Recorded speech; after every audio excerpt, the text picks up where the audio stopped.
And I also think this is something I've been wanting to say for a while. It's like, I think when we talk about the heavenly Jerusalem, we need to remember that whatever we're saying, whatever we're talking about it through analogy. To take it as a city in the literal sense is to miss the point.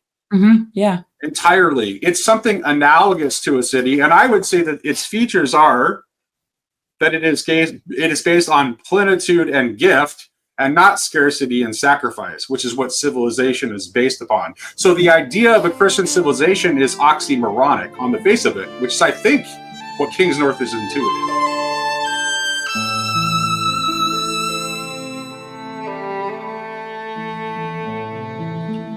Welcome to Grail Country. I have brought together a panel today to discuss the Paul Kingsnorth Erasmus Lecture against Christian civilization that he did recently for First Things.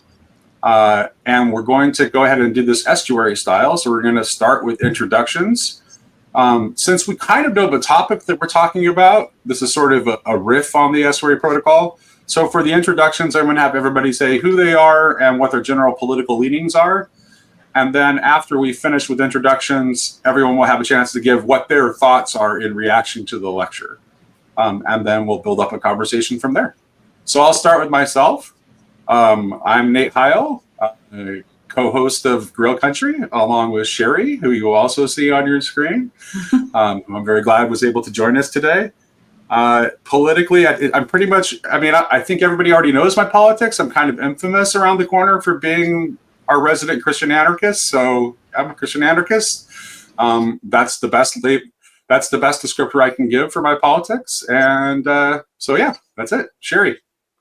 My name is Shari, and I wouldn't vote if I wasn't married to a Swiss guy. But because I am, I have to vote. I would describe myself as being very uninterested in politics.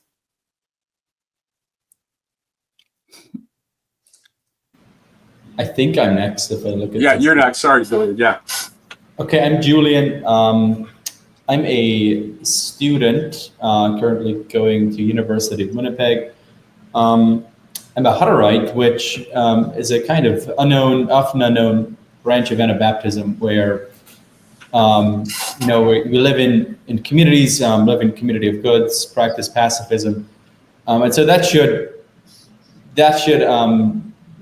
probably locate me in a certain way with regards to this conversation. But I think you might be surprised at where I end up. Politically, I guess I would say that the first sort of way I think politically is regards to the church. So I think of the church and specifically, my own community as a kind of alternative politics that's trying to live out the teachings of Jesus in the Sermon on the Mount. So that's the primary form of politics I'm interested in. I think I sort of would identify myself with people like, Wendell Berry is a big influence, Ivan Illich, and also a conservative Canadian thinker called George Grant is also important to me. So I would kind of call myself a small c conservative, sort of a localist, and I hate this word. I won't even say it, but I sort of lean in Nate's direction as well, but probably not as radically as he does. Well, that's because you're an embodied real Christian anarchist, and I'm just an ideological Christian anarchist.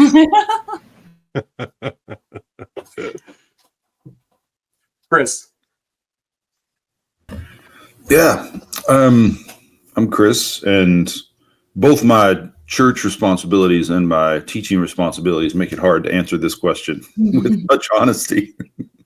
But I think maybe one clue would be when I saw that Kingsnorth was giving the lecture at First Things, it was almost enough on that fact alone was almost enough to keep me from watching it. Because I think so much of my sensibilities politically were shaped kind of in, what's played out in American politics over the last 20 years, of my adult life. And really being disturbed by what my churches became in that period.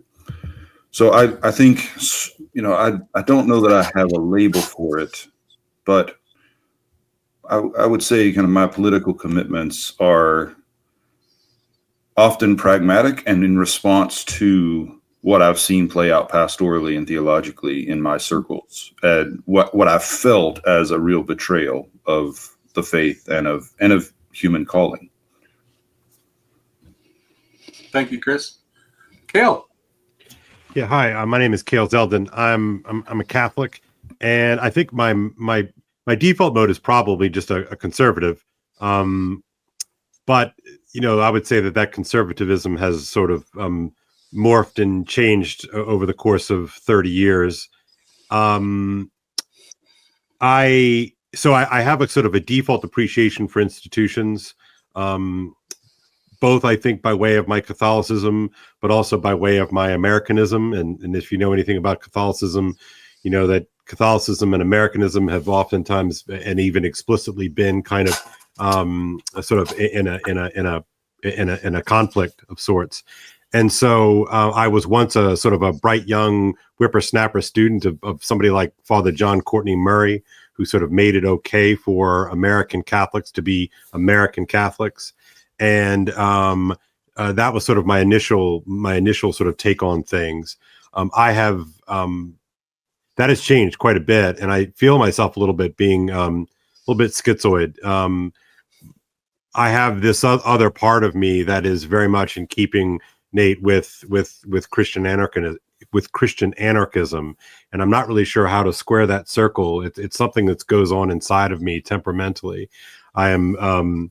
I'm anti-Leviathan, I'm anti-machine in parts of me, but yet I also recognize the need for, robust institutions and for adults to be adults and all those kinds of things. And so I struggle with this mightily. And I think I have a little bit of a trickster in me that makes me a kind of uncomfortable stooge for the machine, but also a kind of an uncomfortable stooge for the resistance. So. Oh, that's great. Thank you. Thank you, Kale. Father Joe. Hey, I'm Father Joe. Good to see you guys. I talk to Nate about this pretty much every time we get together, where we are at. I definitely consider myself much more in the post-liberal camp. I definitely lean desiring toward building something of a democracy that's non-liberal. It's actually ordered toward the good, and specifically the Christian good, because I think the Christian good is the only good that can allow difference, a difference that doesn't promote violence. And so I think that's what I hope for, and yet set within a liberal order. Like Kale said, I generally end up just being kind of a conservative, mostly. I don't think I've ever voted for any of the two major parties. I think I've always voted third party. And the last two elections, I didn't vote. So I resonate a lot with the things that Julian said. And I think generally, I think Nate and I think we decided that our big difference is that I hold so many of the same things that you do, but I don't necessarily make as hard a distinction between the social and the political. And I think that's where things are at. I think they're kind of together in that. But anyway, so that's. I'll say here at the end, I didn't vote this election because of Kingsnorth's message. It actually affected me that much. So. Oh wow! Okay. I was on the edge for months, whether I would vote or not, and he pushed me over the edge. So go hey, Paul. It's Verity. This is my little girl Verity. Yeah. Hi, Verity. Thank you, Father Joe. Yeah. All right. Okay, so that was round one. So now round two, we'll kind of go around and do just your initial reaction to the speech.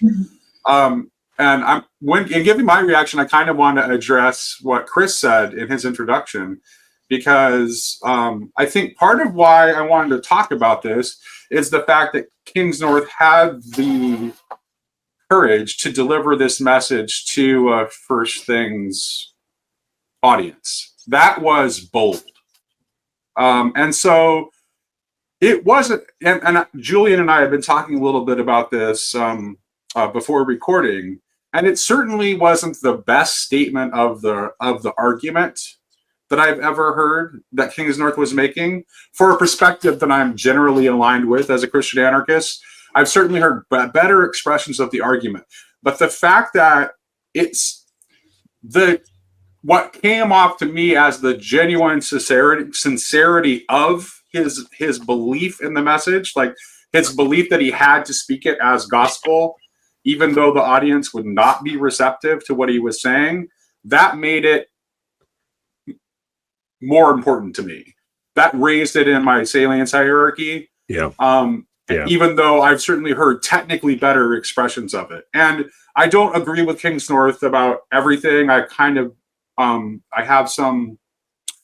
think he tends to overemphasize asceticism, but at least on this particular piece of like speaking to the nature of the political that can end up aligning with what can only be seen as the beast, I was in complete agreement with him, and I thought it was bold for him to speak that message to the audience that he was speaking to, and so I thought it was important to talk about it. And I also think it's important to acknowledge that, from my point of view, this was risky for him. He was, I mean, First Things has published him. He was literally biting the hand that feeds him out of an obligation to speak the truth as he saw it.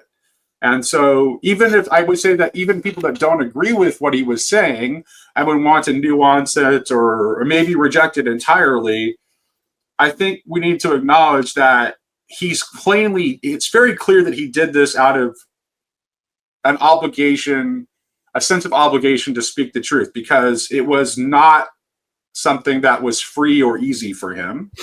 And it was almost certainly against his own self-interest to do it. So that's why it grabbed my attention as much as it did. So that's my reaction. Shari.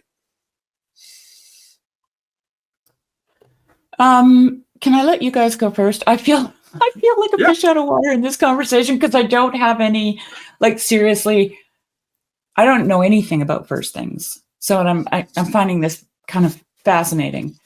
We can look back around to you. That's fine. Well, I mean, just, you know, maybe Julian and maybe I'll have something to say when the others have spoken, but I'm just listening for now. You can pass this round. It's okay. But you got to listen and be ready to put somebody else's idea when we get to the next round. I'm totally listening. All right. I have a lot of thoughts, so hopefully I won't talk too long here.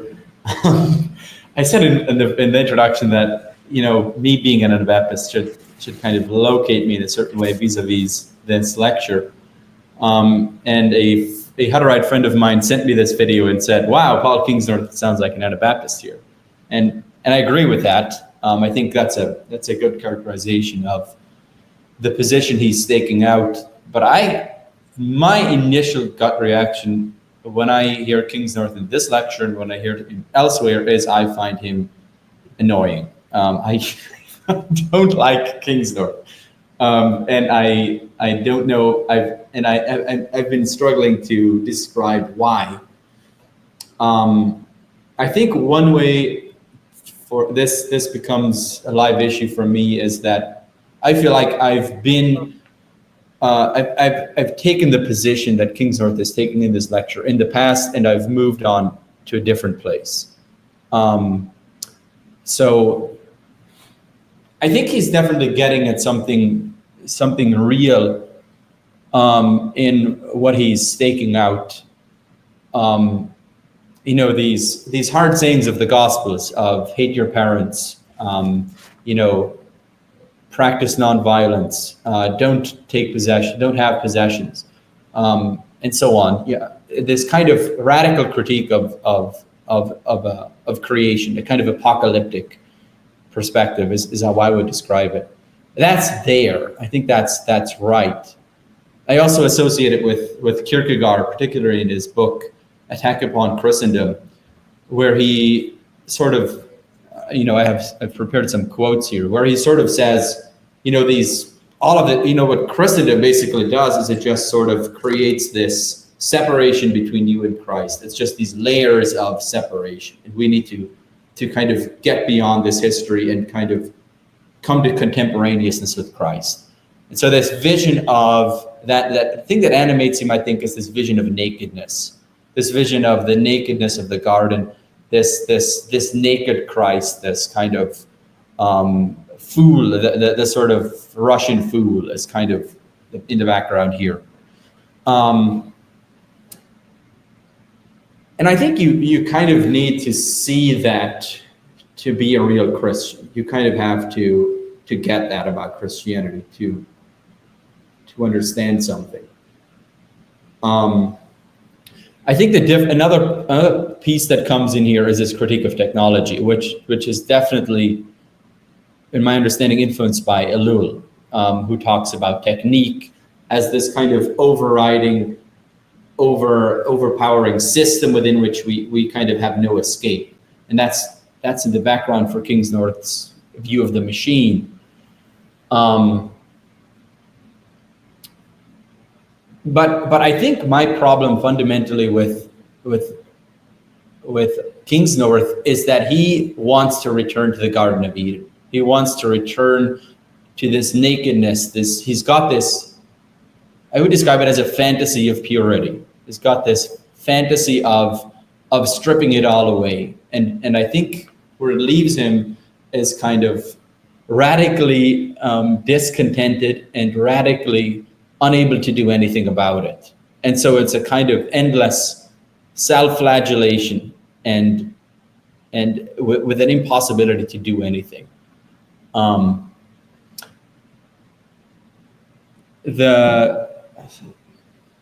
So a little paradigm I came up with to think about this is, I think Kingsnorth is operating from a posture of asceticism or fasting. He wants to, he sees the problem, he sees the problem, and he wants to kind of fast from technology, from possessions, from creation, and it's a kind of radical posture of fasting, of stripping away the layers. And that's because he sees the problem of gluttony. He sees that, does this thing of, do you see what I'm getting at with, I'm afraid I'm kind of losing people here. But I see this as a polarity between gluttony on the one hand and fasting on the other. So gluttony is this kind of posture of, pure technological efficiency. I've kind of lost myself here. No. And on the other hand, he's advocating for. I think you're trying to establish a healthy relationship toward desire. I'm tracking me you too. entirely. Me too. What you're trying to say, I think, Julian, is that what you see Kingsnorth doing is like just essentially making a move that's more of a Buddhist move than a Christian one, right? Where he's wanting to just reject desire altogether because he sees how giving in to desire can lead to what you're describing as gluttony. On the one hand, I'm saying these radical sayings of Christ are a form of asceticism that are responding to the gluttony of the human condition. And I think the proper posture is a posture of feasting, which says the goods of creation are not to be hoarded by an individual, but are to be shared amongst, you're to invite others into the abundance. And I think that's a vision that says, the goods of creation are to be enjoyed. They're good. You're not supposed to literally hate your family and kind of go in this individualistic path of mortification. You're supposed to be chastising these goods of creation so that they can be truly what they are supposed to be. And I think that change, if you think about it that way, that changes how you think about community, that changes how you think about technology, that changes how you think about possessions. It was a big paradigm shift for me. And so I just see Kingsnorth as sort of, he's stuck on one side of the polarity, and he's eventually going to have to, see that you can't reject creation altogether, which is a strange position to be in for an environmentalist. So yeah, I just think it was really one-sided, and I think I was left with, well, Kingsnorth, what do you want your audience to do? Like you've radically critiqued everything here, but nobody can exist in the posture you're describing. Nobody can exist in this kind of posture of total rejection, of total suffering, of total giving up. And I don't think that's what Christ intended for us. Which is, Julian, I'm going to break the rule here because I just have to point out, Julian, this is why you rejected the label Christian anarchist, even though it's maybe an accurate descriptor of your politics, because of the fact that you want to point toward your existence in an actual embodied community as a Hutterite that has tried to find some kind of balance, the kind of balance that you're talking about. So that's exactly right. And I think where I end up here, I'm curious what Kale will make of my fasting, feasting, gluttony, because I think that's basically the Catholic position as I understand it. But yeah. All right, Chris. Sorry, I was muted. I'm going to stumble to say this because I think for me the experience was as a kid. I remember I have these fond memories, almost nostalgic feelings about being in the car trying to tune in AM radio and hearing voices from. Mine was a small world, and that was a contact point beyond the boundaries. And so anyone who's had that experience before, you know what it's like when you're like one click off, like when you're just a little, it's coming through, but it's fuzzy and there's all kinds of static. That's what the lecture was. It's easier when you talk about an analog dial, right? We forget it with the digital. With the analog, you get it like really kind of close, and it's like, yeah. That's precisely the experience. Yep. And it felt to me that's what was happening in the lecture at multiple levels. Like everything was a click or two off, too high or too low. So there was stuff coming through. Now that might be about my reception more than the giving of it. But let me try to speak to two aspects of that. One of them was I thought there were chances in the lecture to open up to some really constructive conversations. For instance, he brushed up against, and I think this might have been in the Q&A. I only listened to it once, so I may misremember this, but I think it was in the Q&A. He brushed up against the point about in the temptation narratives, the devil claims to have ownership of the kingdoms of the world, which is a text that both Elul and Illich make much of, right? That the kingdoms of the world belong to the enemy. I think that deserves serious, careful attention, right? What are we, is it true that the kingdoms of this world belong to the devil? And if that is true, what do we mean by the kingdoms of the world? Certainly not the peoples of the world. And he made another distinction. Again, I also think this was in the Q&A, between civilization and culture. Someone had asked him a question about hospitals and orphanages, and he said, I think there's a difference between civilization and culture that I would argue is related to what it means for the kingdoms of the world to belong to the enemy, right? And that civilization and Christendom are a project that is under, I would contend, are under the supervision of the evil one, but caring for one another, feasting, to use Julian's terms, and also hospitals and so on, are perhaps not the devil's purview. And yet, Illich also warns us about that, what the dangers that come when you institutionalize any care, or when you professionalize any care. And I think I wanted to hear that conversation, right? Like, where does that go? The other, and I can keep talking about examples like that throughout. I'll name one more just so you can kind of track what I mean. He also made a difference, again in Q&A, between the garden and the city. And he says, this comes up all the time. People will ask him about it. And he said he thought it was significant that in the apocalypse, the city is given. The city comes to us. We don't build it. Again, I think that's a really important insight. I wish those things that I'm naming now had been the focus of the talk rather than things he brushed up against, it seems, only when questioned, right? That may not be fair to him. I mean, he gave the talk he gave. That's, for me, though, I found myself wondering, well, what would you say, though, about these other matters? And then, more importantly, perhaps, I feel like the entire conversation is a little bit off. Again, the dial's not quite tuned in that I wonder if theological and philosophical talks about civilization aren't kind of veiling what we're really talking about. I don't know if you have people like this in your life, but there are a few people I know. I feel like no matter what we're discussing, they're never quite saying what they really mean. Like, we're kind of always talking a little bit past each other, and I can't quite tell why. Like, when you say this, what do you really mean? What are you really saying? And I think, and here I'm talking not just about Kingsnorth, but about First Things and kind of that entire ethos. Like, it feels to me like, wait, what are you really saying, though? Like, when you're talking about Christian civilization, what do you really mean?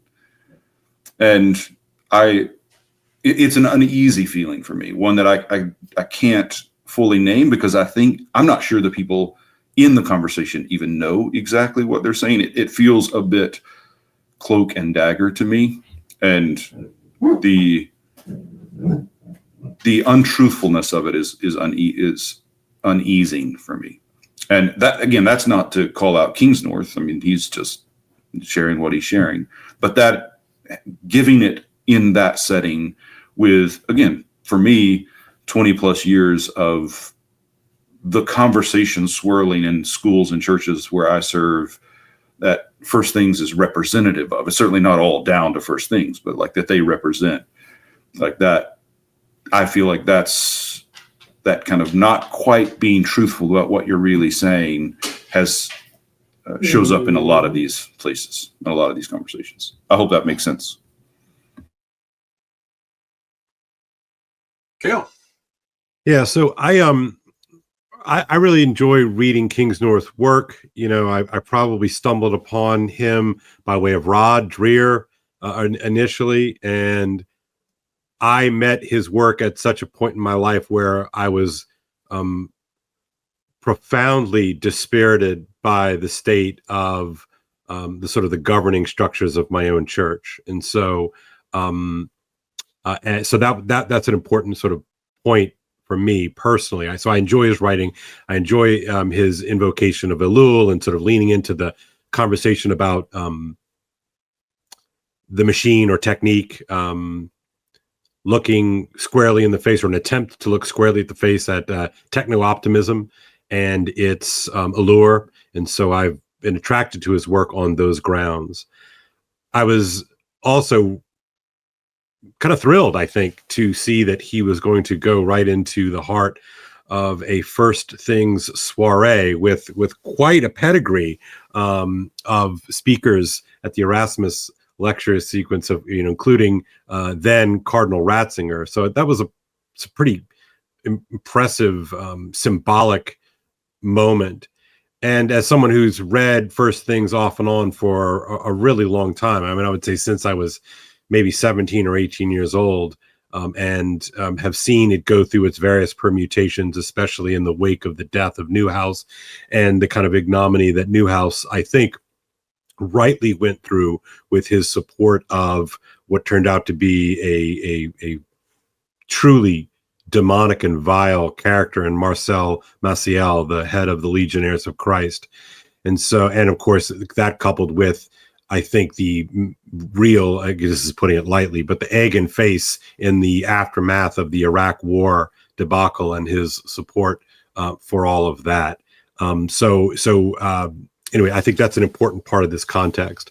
Now, if you've watched the magazine in the last few years, I would say in the last, under Rusty Reno's editorship, his direction, I think that it is going into those waters that Father Joe already talked about of, imagining a kind of a post-liberal reality and what that might be. And so I find this to be actually a pretty exciting moment in these sorts of circles, of sort of maybe breaking out of certain patterns, ruts, maybe something like that. So that's sort of my general take on it. And it's, it's right in the heart of New York City. I think that's also a very important symbolic point of reference. There he is. And he even makes the joke that he had to go to a thrift store to buy a tie in order to sort of blend in order to give the lecture. I thought that was both funny and I think a tell of some sort. But I'm listening to him, and I think maybe Vanderklay had a similar reaction to it. There's that part of me that kind of soars with that prophetic trajectory, sort of calling me back to sort of the radical quality of Jesus, and that kind of that John the Baptist strain of the whole Christian thing, with all of that. And that I think was, it works for me on some level. And so I'm immediately doing this kind of this thing inside. I'm listening and I'm like, well, yeah, like, maybe I probably should get rid of that. And I probably have gotten too cozy with this. And, maybe I should be a little bit more ascetic. And, and to your point about fasting and all that, maybe I've been a little bit too fat. So that part is working within me, but then also just intellectually, I love a good taxonomy. And so he provides us with a kind of 5-part taxonomy of what should your reaction be to all of this sort of stuff. And then, and then you sort of get through it. And toward the end, I'm frustrated because, like I said, these other parts of me kind of kick in, and I wonder if there is there a larger attraction to the notion of a solution, the notion of a solvent that we can kind of finally kind of tag this thing down. And I find that to be a very kind of modernist. I don't mean that in theological terms. I mean that sort of socio-cultural, political. It's such a modernist desire to solve, to eradicate, to arrive. And I wonder with someone like Kingsnorth, as I struggle to make sense of him, does Christianity solve things, or does it create tensions by which we bring things together? And so as it happened, I've been teaching a variety of stories set in and around the court of Camelot, and Arthur and his round table and the knights and all of this. And, if you read those stories, shockingly little takes place on the field of battle. It sort of takes as it's well, obviously, they have armor, they have swords and lances and horses and all of this. And of course they have to sort of protect the realm. But so much of the drama takes place inside at court in a variety of different ways. And what is the knight doing? Well, the knight is protecting the garden as the sort of the city, protects the keep as the city, and the sort of the protected lands, the reach of the law, and those borders, the outlaw and the in-law and all of that. And then I again, I'm being a little bit associative here. And then I think of Jesus in Pilate's palace, and there he is, right, in this sort of this like wildly performative moment where you're like, finally, Jesus will kind of be able to answer the questions, and he chooses not to, and that's sort of a whole interesting point unto itself. And so you've got this, this radical intersection of the spirit, this sort of radical gospel spirit, and nothing is more machine-like than Rome in Palestine in Jesus's time. And so there just seem to be these kind of necessary tensions that I wonder if part of Kingsnorth's lament is that he really wants to sort of arrive somewhere, and I don't think that these are solvable problems. I think that the Christian is called to live in a kind of weird tension between feasting and fasting. And there's a reason why we have a calendar, and we kind of live in the world through the seasons, and there's always a period of fasting prior to feasting, and all of that. I think that's important. And so then my kind of point here is two things, actually. The image of the New Jerusalem coming down from the heavens. I wonder if, interestingly enough, that's Kingsnorth being too literal about an image, and I wonder if that is an image of eminence and emergence converging on what flowers as a New Jerusalem. And I think there's a garden is a kind of pre-city. It's kind of in its nascent forms as it sort of builds itself up and out, and then I think of this last question, is civilization mammon? And I don't think so. So again, I don't have a solution to that. But I do think that is in part what Kingsnorth is sort of shoving in our faces, is that you all are worshiping mammon. And look, anytime someone tells me that I'm worshiping mammon, I have to be honest with myself and say, well, maybe I do like my hot shower a little bit too much. Maybe I do like my gadgetry a little bit too much. Maybe I do like, playing fantasy football too much. What I mean? You get kind of into these kind of modes where, maybe so. And so therefore, then I go back to this idea of living in some kind of tension. So there. Thank you, Kale. Father Joe? You guys, I feel like, man, you've said everything already. Like, I agree with so much of everything you guys have said. I love that image of the radio dial on Kingsnorth's message. And I felt that. And at the same time, I also felt like I definitely took the crack pipe, right? I definitely, I felt, yeah. I was like there. And for me, in the situation that I find myself in, really on the edge of voting or not voting in a state that's one of the bluest of blues here in Washington. For me, it was a really helpful ascetic voice calling from the wilderness, and which is often at times needed.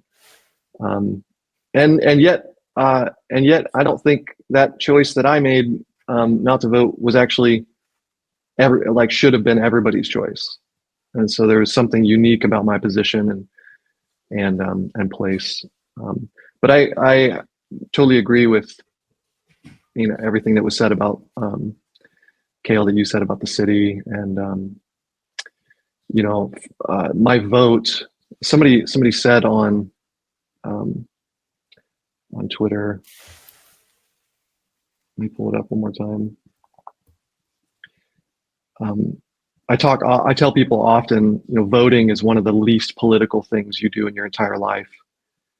And for me, and so somebody, this was Edward Hamilton on Twitter, he said, my best argument for having a minimal baseline for candidate quality is that the ability of your vote to change the outcome of an election is much smaller than the ability, than its ability to change your own mind and heart.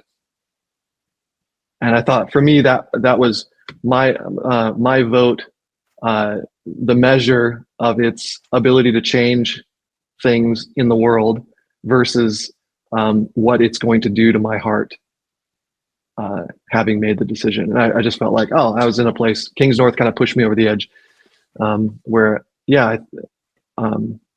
it really isn't actually helpful. So that's where I found myself. I'm generally a biblical theology guy. I was in the Baptist world for a long time. That's my background.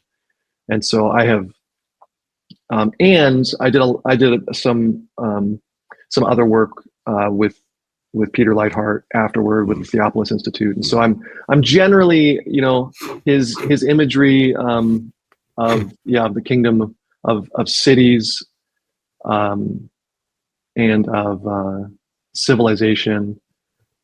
It definitely did seem, it struck a note, which I think is a good note to strike, but I think there's a chord there. There's other notes to be struck about civilization. The civilization is cityfication that took place in the medieval period, and largely up out of monastic centers of education and worship.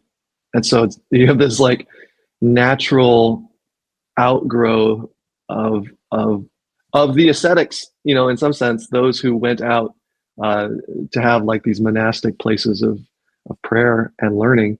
And then the city really grew up out of those. At least that's Dawson's take on it. Yeah, that's right. Yeah. And so so all that to say is I really appreciated overall his message, even though I have some significant pushbacks, probably similar to Peter. Leithart has been posting about it too, and actually he was there, and he was there, and he actually, fired some shots at him in the Q&A, and so I do think, and I think Julian, you hit it right too. The desire to return to the garden is a good desire, and truly we're called to be like children, which is what Adam and Eve are the image of, naked and unashamed. And yet we're always called to maturity. In some sense, we're always called to grow up and out. To be born again is not to simply remain in the garden again. It's to grow up into wisdom and to order our lives after a new order, and that's a new order of love. A new order where the king, the best kings are those who first sacrifice themselves for the sake of the people. That's the kind of politics, the politics of gift, that is maybe a true politics of friendship. So those are the things that's swirling around. You guys have already said everything. I think I'm really, I really am in agreement with most of that. I guess I'll stop there. Shari, would you like to offer thoughts at this point? I've been scribbling and scribbling. I have pages and pages of scribbles. Maybe if I just have a quick peek here. I mean, I can say for myself that whenever I encounter anything like this, I'm a very person-oriented person, and I've been following Paul Kingsnorth for quite a while on his Substack, and I've watched kind of with maybe a more aged response, I'll put it that way, to a lot of the things that he was writing about. I could see the angry young man. I could see the concern. I could see the heart for the earth, right? I could see all those things that were giving him weight behind his words, conviction behind his words. And over the last couple of years, or 3 years maybe, I've been watching all of that soften. I've been watching it all being transformed. And so I personally tend not to think of someone as a finished product. Okay. I always give people the benefit of the doubt. Like I always look at somebody and say, because I know myself, okay, what I was when I was, 17 years old and what I am today don't have anything to do with each other, like almost nothing. And I look with expectant hope because for those things, because I believe that God is actually in the business of making us better people, right? So I've been reading this book, and I just wanted to read a couple because it just gives me better language. I feel very small in this discussion. But one of the things that I have found that this book has given me the language for is because I'm a person watcher, I begun to understand what it is about our lives that makes story so important. So we are story, right? And there's a line in this book. It's a book by a guy named Gershon Winkler. He's a rabbi, and it's called, I'll just show it to you. It's called The Magic of the Ordinary, Recovering the Shamanic in Judaism. And he says here, he says that we are text, number, and story. And what those three things mean is text is the absolute laws of physics, things that can't be changed, written in stone. Number is process, and story is what I wanted to get into. So he says here, story is representative of fluidity, unbridled creativity, and interpretation. I may not be able to change what is fact or alter what is process, but I might be able to interpret it. And through interpretation, I shift both fact and process from the realm of absoluteness to that of relativity, from the static to the dynamic, which is what happens when we are born, in my opinion. Like, we're born and we're no longer a wish. We're no longer a hope, right? We become this static thing that is now dynamic. And story, unlike text and number, is the ising of life. And he goes on to say that it is ever unfolding, ever uncertain, ever surprising, ever challenging, ever alive, and ever eternal. And for me, that's how I perceive people. I'm always looking for the thing that is going to surprise me in them, the thing that is going to, and I guess for me, it's my form of Christian apologetics. When I see those things, I say God is real, right? Those are the things that when I see them in a person, when I see a transformation that is so unexpected, I know that God is real, right? So the thoughts that I have here are, Paul. For me, Paul is not a theologian. I think he would be terrified to walk out into that territory, right? So he's not going to be dealing with things on a, technical level. And I think for him, the difference. This would be my interpretation. I'll just throw it out there, and you guys can ravage it if you like. The difference between civilization and culture for me, and I think this might be how Paul would perceive it, is culture is people, tribes, and tongues. Like, one of the things that I thought about with culture is language. I'm bilingual because I lived in Switzerland for many years, and I learned the dialect, and it's not a written language. And one of the things I found really interesting about learning it was that I suddenly began to see life through a completely different lens, right? Like, it was like a petri dish that I wasn't raised in this petri dish, but suddenly I had to start as an adult in a petri dish. Like, I had to sit silently, I had to listen. I couldn't take a course. It's not a written language, right? And I had to see, when is it that people are responding in this way, and why do they say that thing, and how does that etymologically connect to that, because it doesn't make sense to me, and all this kind of, and suddenly I'm looking at the world through a totally different lens. And so that's because I was in a new culture, right? Which was in a civilization. And so I think there's two kinds of civilization. There's a Tower of Babel civilization, and there's a Heavenly Jerusalem civilization. And Kale touched on it a little bit when he talked about mammon. The Tower of Babel is a transactional civilization. And I think that's why the term mammon gets used, because we use mammon to transact, to get what we want, right? But really what the tower to me represents is the idea that we can transact, that we can pull something from outside in exchange for something else that doesn't really cost us anything. It's not a life-giving transaction. It's not a sacrifice, right? It's a transaction with an expectation for a return. And the heavenly Jerusalem, and Chris, you can correct me, I think is the bride. It's a divine feminine image, right? That is given by God.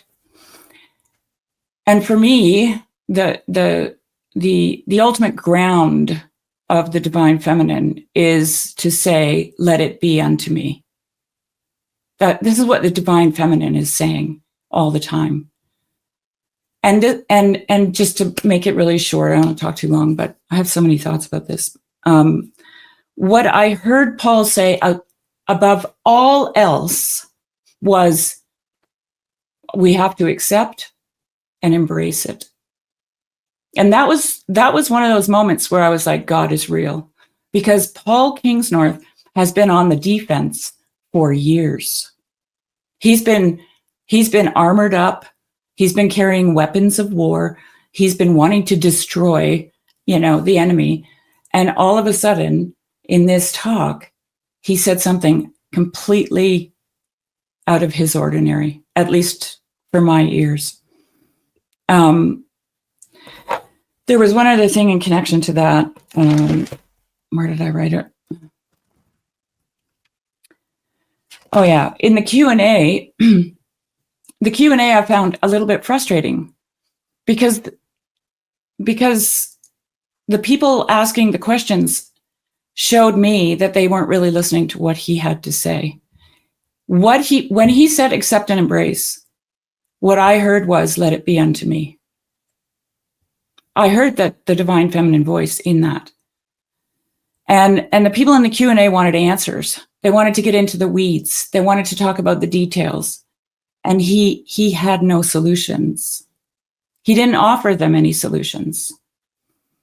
And I remember after watching the thing, I thought to myself, this must have been how the people felt that left Christ, the multitudes, the description of the multitudes that just broke away because the things he said were too hard, and they covered their ears and they walked away because he probably didn't offer them a solution, right?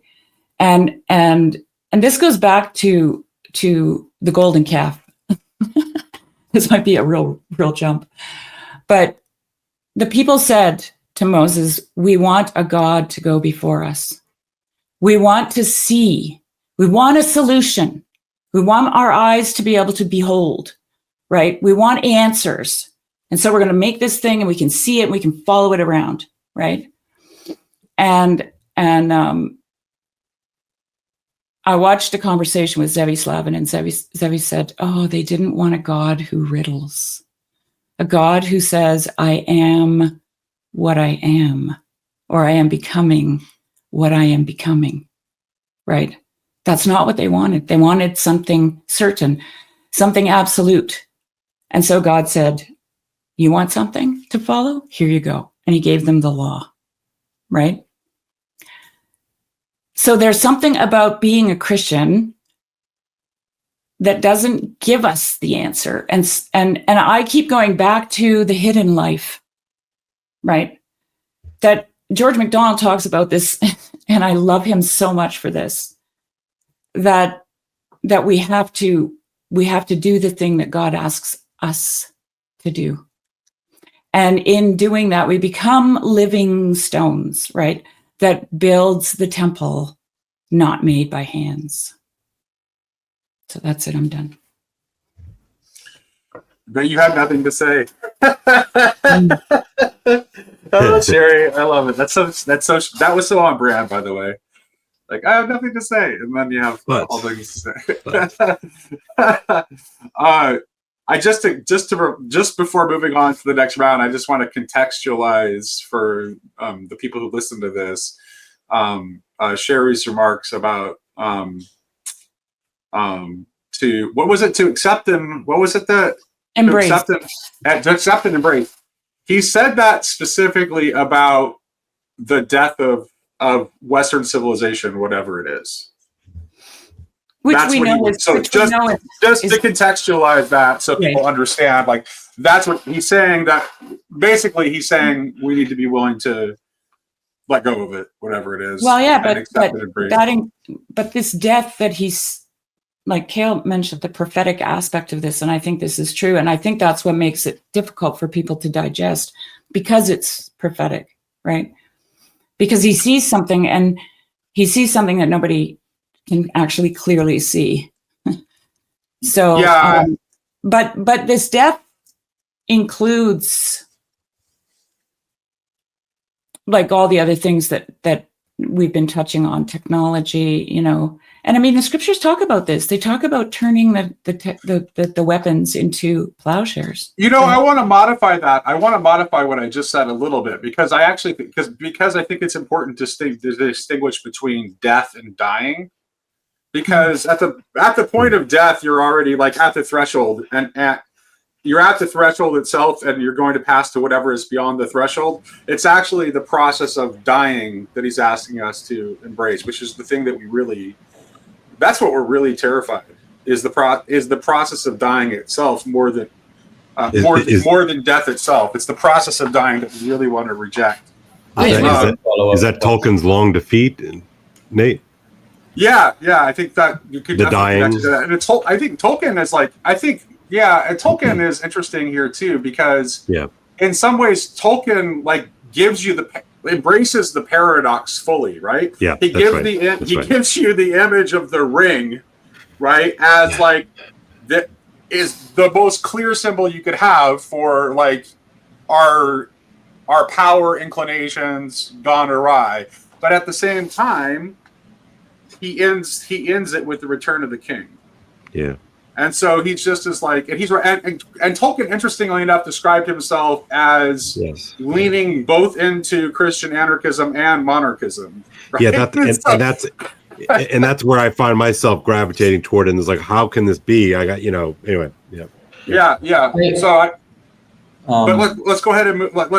Just go. I want to move into our second round. I just want to make one really quick observation of something that I wish that I had brought into the discussion, because as everybody was talking, I noticed it. I noticed this theme, particularly as we were talking about their desire to return to the garden. Everybody was talking about this desire to return to the garden, and I really think that there's something to do with Barfield's ideas about participation, original participation and final participation to speak about here. But I almost always see that in every conversation. Yeah, but it's a pattern. Mm-hmm. Yeah. Like it is really the pattern. And I want to start. Can I just say one quick thing? Because I think of course is the idea of dying.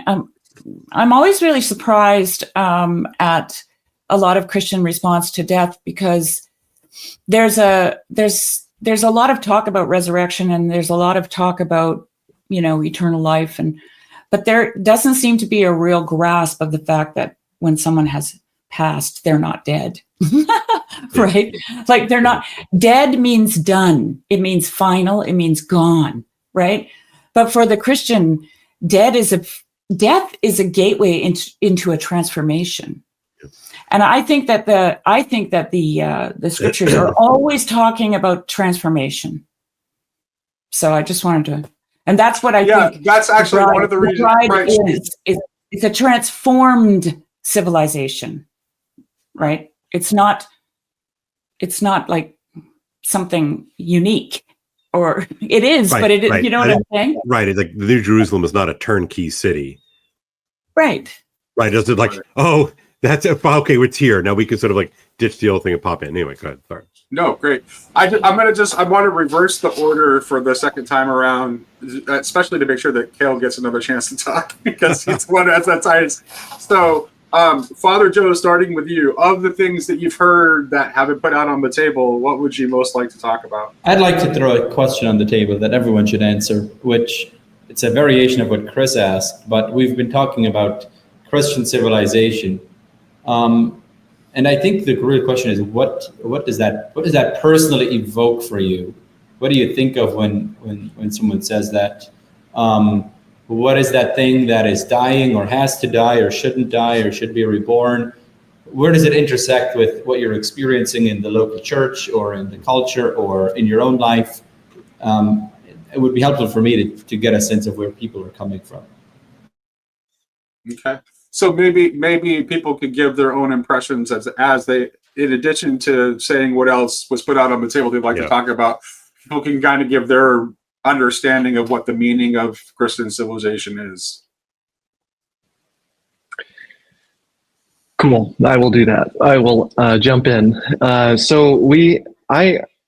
to answer the question first, as I mentioned at the beginning, I don't know if I see as much of a difference between, I'll put it in different words, civilization and culture. I just think that the fruit of culture, the making of things, the baking of things, the relationships of mutual gift, where, and I might push back a little bit, where you give a gift and there is an expectation of return gift that doesn't ruin or sully the friendship. And actually, I think that's what friendship is. I think it was what Milbank talks about. Friendship is, it's always this relationship of mutual gift. In our friendships, we give gifts to our friends, and when we receive a gift, we never think, oh man, that was like $26.80. I got to give them a gift that's $26.80 so I can balance the scales. Right. Like we might joke about like, oh man, I owe you so much, but we're never that kind of, dare I say, capitalism never really comes into play in friendship. We give a gift, excited to see the person receive the gift. And then, we're like, the beauty of friendship is that there's always these return gifts. And it's never something like, well, I owe you, but it's something of the deepening of the friendship. It's always there. And I think that's part of what makes a city, is the building of those friendships, those relationships of mutual gift and trust and care. And so I think civilization is partly that. It's friendship that gives way to festivity, social festivity, social fasting, certainly this like corporate liturgical sort of structures that we all inhabit, that are doing things to us both in good ways and bad ways. Like those are,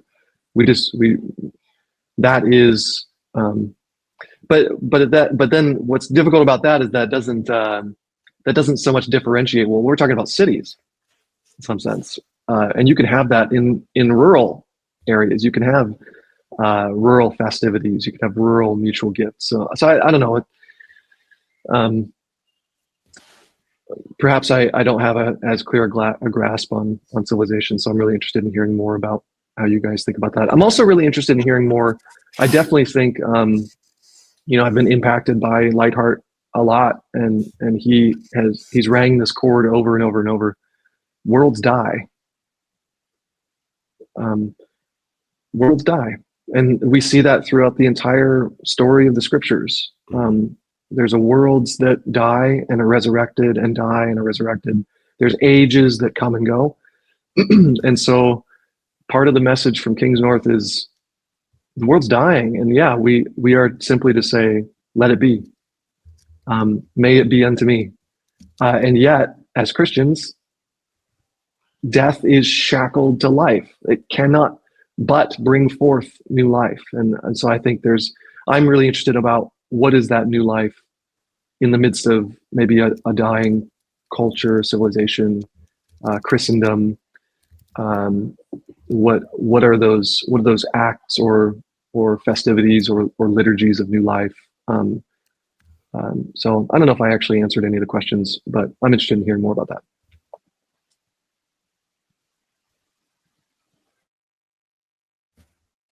Kale. Okay, yeah. Sorry, Nate. So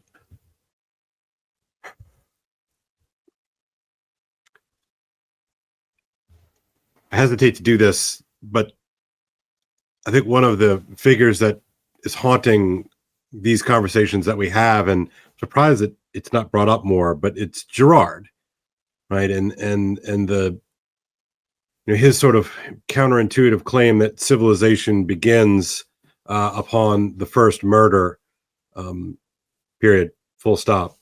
And so I've been thinking about that, and I've been thinking about,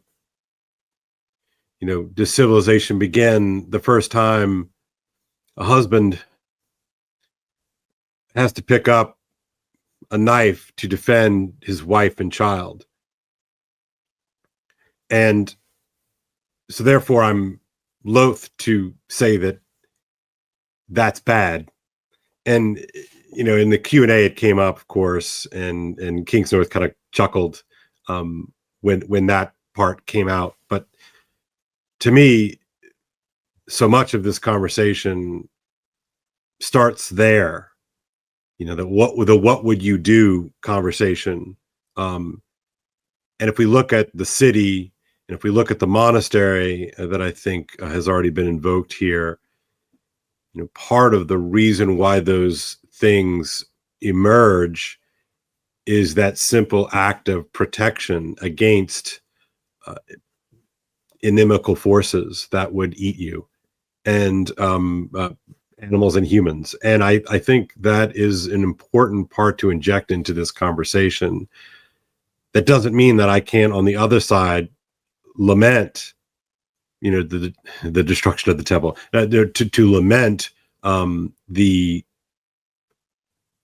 corruption, to lament the sclerosis of culture and civilization, because I do, as anybody who knows me knows, I have that part of me as well, and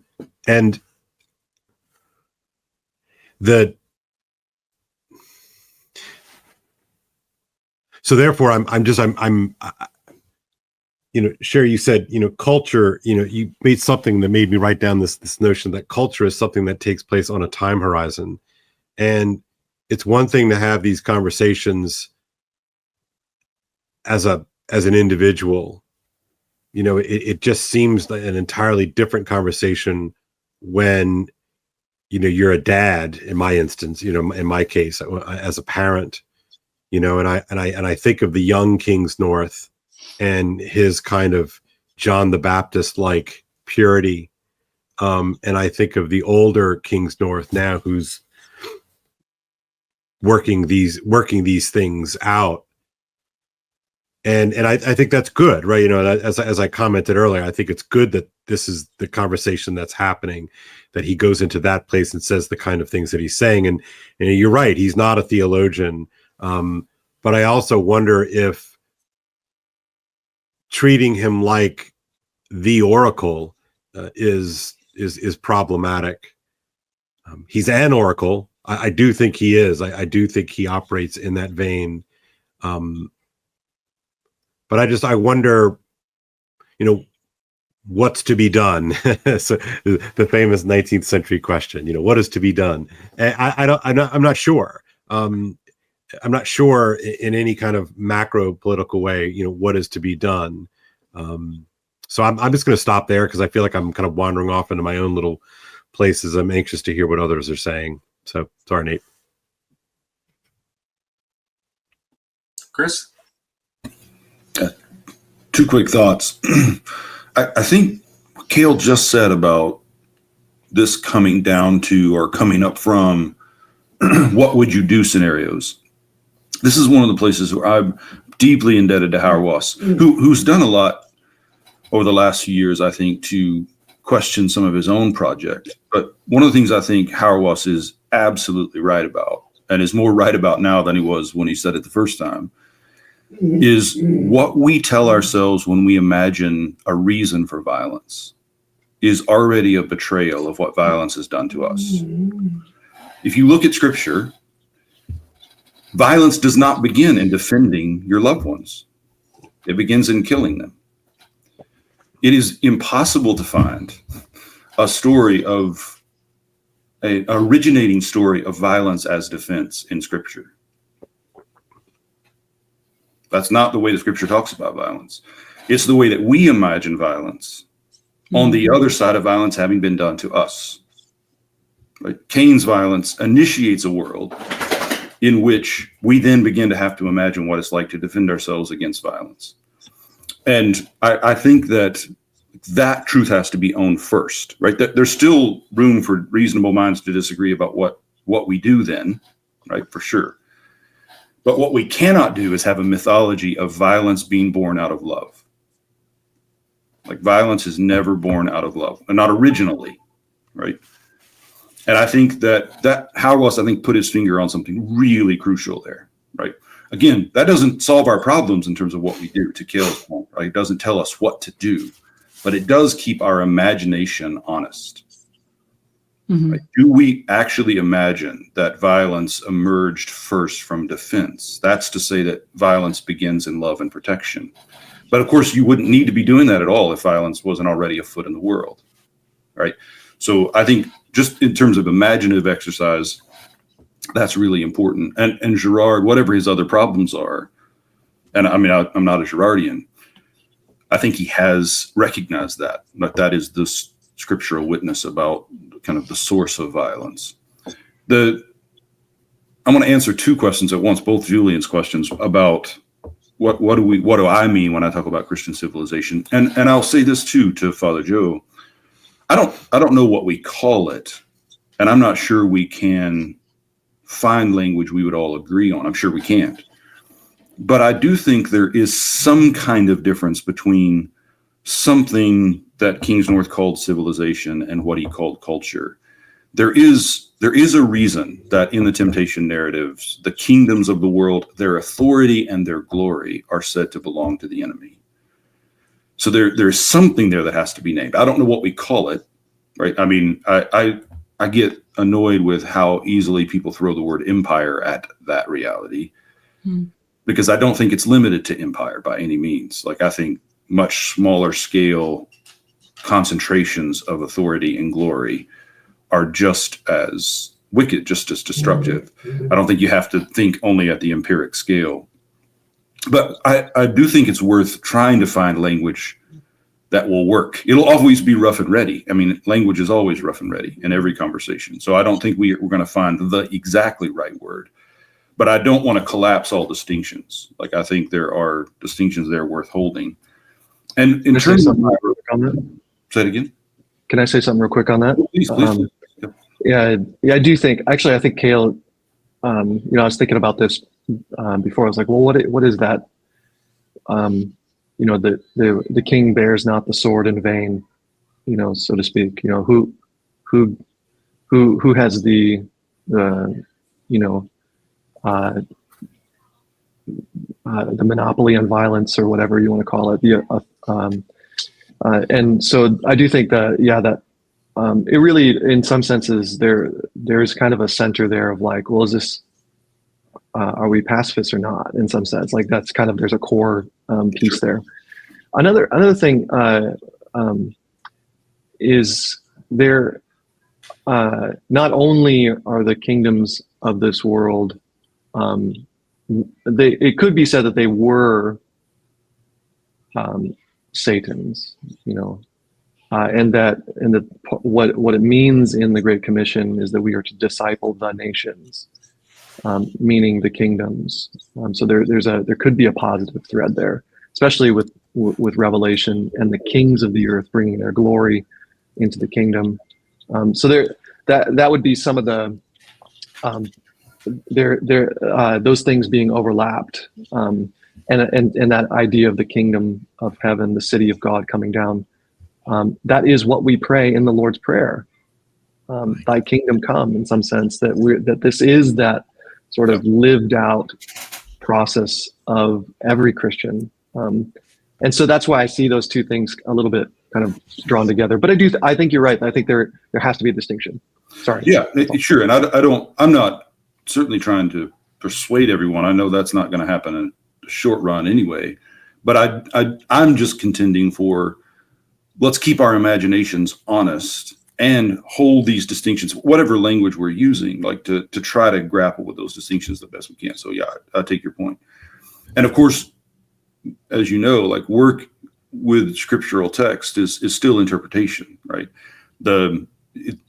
When I hear or pray, thy kingdom come, I don't hear that as a call for me to make a kingdom, but you could. Like, I mean, that's the power of human interpretive, genius. Like we absolutely can make those words mean what we find them to be compelling in the meaning. So I understand that that's possible. I just think it's worth like letting those texts actually work on us and keep us honest. I think, so last thing I'll say real quick is I'm through Hauerwas, I came to Robert Jensen, who was massively influential for me. And of course, he wrote a piece in First Things in the 90s, How the World Lost Its Story. That was a kind of landmark text for me. Like it was a moment in my development, really, as a thing. I mean, I didn't read it the day it came out, but when I first read it. And I also remember, now this will illustrate the point. I mean, there's a lot more to say than this, but somewhere 2008, 2009, 2010, somewhere in there, Michael Novak wrote a piece also in First Things about the Sermon on the Mount. There's a lot of pressure at the time to kind of take initiative against Iran in First Things. Yeah.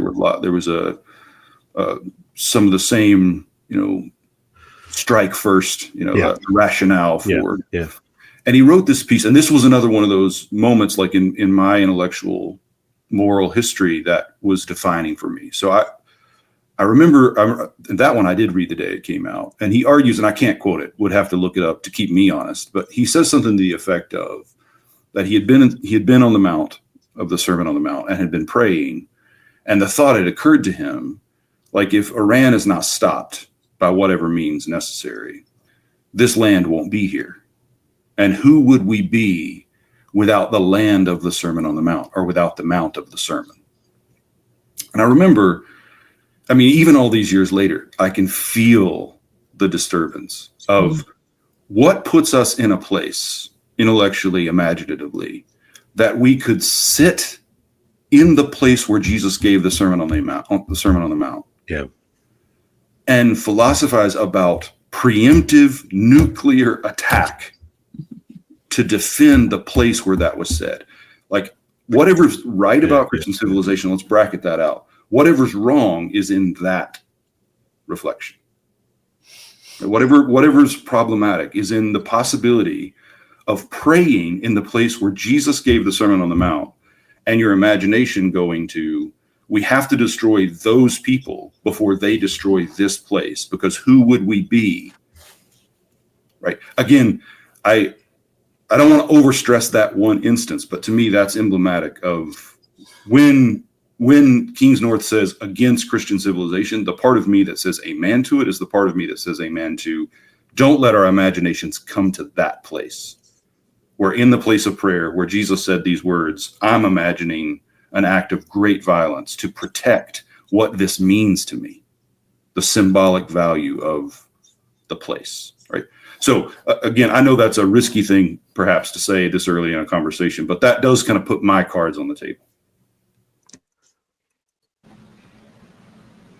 That's very thought-provoking, Chris. I need to think about that. Yeah, that's really helpful. One place I go is I'm reading this for a course now. It's a book by Stanley Cavell, Disowning Knowledge. I don't know if anyone knows Cavell. But he has this, he kind of looks at the plays of Shakespeare through his kind of Wittgenstein-inflected lens, but he basically describes this position of the skeptic. And he says skepticism represents a kind of, one piece of it is a kind of frustration at our separateness, like the experience that we just sort of never fully get each other. We seem to be separated by layers of meaning, and our bodies seem to get in the way sometimes. That's part of it. Another way of thinking about this is the skeptic kind of looks at a sort of culture and civilization and says, this thing is rotten to its core. It's founded on violence. How can I participate in this?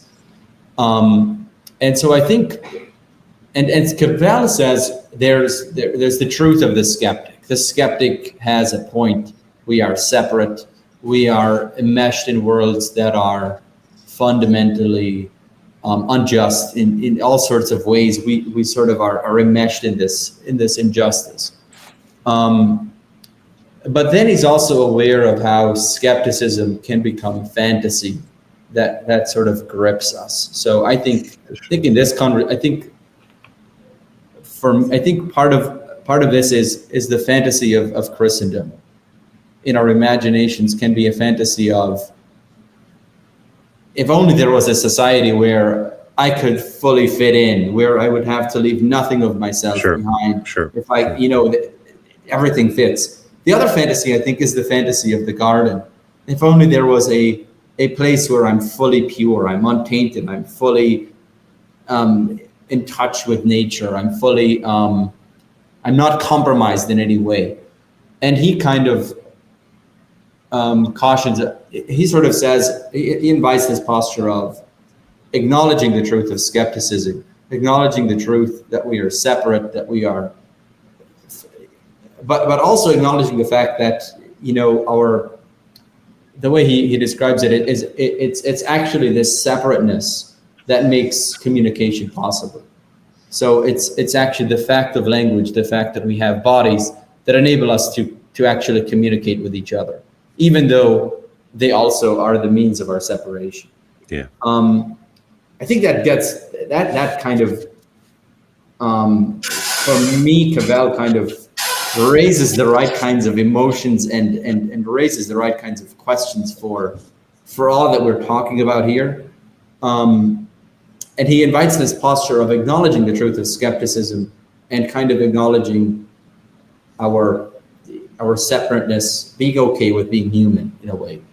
I don't know if that's the right answer, but it kind of also takes me to Kale's point about, I think I wrote this down, about how, I wrote it down here somewhere. Sorry, let me go finding this. But this point about how Jesus gives us these tensions that we can't resolve, and there's no kind of place we can stand that's free of those tensions, and maybe that's the place we should be standing. Yeah. Thank you, Julian. Can I just say one thing, sort of building on what Julian and Chris were talking about, is I do think that it's important that we also acknowledge the fact, again, whatever it was, but the fact of Christendom, right? And we can certainly poke holes in, like, well, how much was it really, and all that, but at some point, a group of Christians, all over the place, decided that they were going to fill in the holes left at the recession of Rome. Again, if we're talking about Christendom here in the European context, right? Just if like that happened, and my guess is that it wasn't done without a little bit of head scratching and whinging, and asking these kinds of questions out loud. But we do in fact have to contend with that of Christendom as a fact. So, okay. Mm-hmm. Mm-hmm. All right, Shari. Oh man. Well, I'll answer Julian's question about what I think. Was it Christian civilization? I didn't even answer my own question. Can I quickly answer my own question? Yeah, quickly answer your own question. I mean, I think, sorry, Shari, to interrupt. Okay, no, go ahead. I think for me, the question of Christendom is always really personal, because I feel like I grew up in a kind of little Christendom within my Hutterite community. And so what I think of when someone says, what was Kingsnorth's words of sort of let it go, let it die, or something like that, is I think of the people in the Hutterite context who, for very legitimate reasons, are very critical of the Hutterite way of life and the traditions and the culture and the community, and sort of want to just sort of take this all or nothing posture of, just get rid of it. And I just kind of am in this place of, I get what you're saying, skeptic, but I also see the beauty of all of this. So I think I often think about those kind of local communities that are more deeply rooted in cultures and traditions and ways of life that kind of make them stand out from to use broad terms, the kind of alienated, abstracted, individualistic Western culture. I think of also something like, I don't know if anyone has read George Grant, who wrote a book called The Lament of a Nation, where he kind of laments that, Canada is losing, has ceased to be a country. I think these are things worth lamenting. And how do you defend those things without taking on the posture that Chris was describing about, what happens when we lose this? I don't know. That's the kind of thing I spend a lot of my waking hours thinking about. So. Well, my definition of Christian civilization is she is becoming what she is becoming. So I have no clue. Like, I'm just watching. I feel like that's kind of my posture about a lot of things. Is I'm just an observer. But and I've encountered this because of my lifestyle. I've encountered a lot of people having a reaction to garden city, living on the land, living in an urban setting. And whenever I talk about the things that I have gleaned from living on the land, people immediately take a defensive posture and say, yeah, but not everyone can do that. Not everybody has that kind of money. Not everybody has that interest. And I'm like, whoa, that's not what I'm saying, right? So don't worry, not trying to evangelize. Yeah. Okay. I'm just talking about my experience. But there is something interesting about the symbology of garden and civilization. And I think it has to do, or city, I think it has to do with culture and civilization, right? The distinctions that Paul made. Because in a garden, you don't take something from nothing. You're not creating ex nihilo. You're culturing, you're encouraging, you're inviting, you're fertilizing, you're protecting, you're doing the thing to make the garden be what it is becoming, right? It's all that kind of language. Whereas in civilization, you can recombine things from creation, you can make quote unquote new things, like George MacDonald would say, we don't create, because for him, creation is attached to the imagination of God, which is, a whole nother topic. And so in connection to what I just said about garden, there's some other symbols, and I'm just kind of throwing this out here if anybody has any thoughts, that I've always really, I think they're connected, but they seem to be somewhat disparate. But John the Baptist is described as a voice crying in the wilderness. And I remember thinking about that one time and thinking, well, maybe, is he? Or is it the wilderness crying with a voice? Because he's kind of like a shaggy old tree, right? Like he's kind of representing the wilderness. and then there's the imagery in Revelation of the woman with the child, which okay, and they the go beast into is the waiting, wilderness. and the beast is waiting. And the birth. dragon, Yeah, the dragon chases them into the wilderness Mhm. where they hide, right?